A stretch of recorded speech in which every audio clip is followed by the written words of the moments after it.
ballpen at papel na tila ba ginagaya ko si Aristotle. Nang bigla ko nasa lubong sa kagandang binibini, ako'y natulala at bigla ko natahimik. Nung bigla siyang nagtanong, boy, ano ba ang pangalan mo? Katuwan ko'y nanginig na tila ba nakadamo, at ako ay napigilan, ako ay natigilan sa paghinga, pagkat kagandahan mo'y kalangitan at tila'y mga paa nakatirik na sa lupa at hindi makagalaw dahil sobrang kumakaba.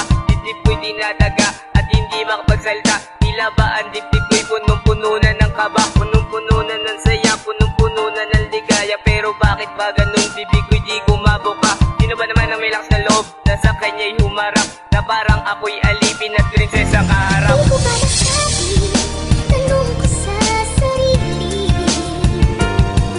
panahon lumipas sa inay, nasayang lang. At di ko ba nasabi, ang puso ko'y nagsisisi, kung may babalik ko lang sana,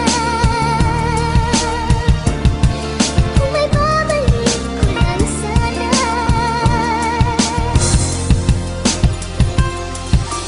Una sa lahat, siya ay naging kaibigan at kami ay nagkikita sigkasapit ang agahan, tanghalian at merienda, abutin man ang gabi.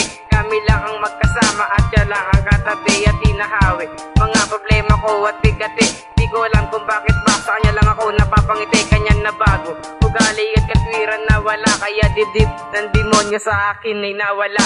At habang tumatagal ay di ko napapansin, ang katulad mo pala ay nasa akin, ang damdamin bumilis, ang tibok na pusong napabayaan na umibig sa kanya kahit na panandalian. Pero bakit ba ganon pag ikaw ang kaharap?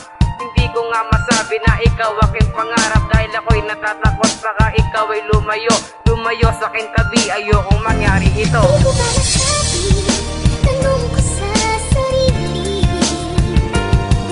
panahon lumipas sa inay, nasayang lang. At di ko ba nasabi, ang puso ko'y nagsisisi, kung may babalik ko lang sana,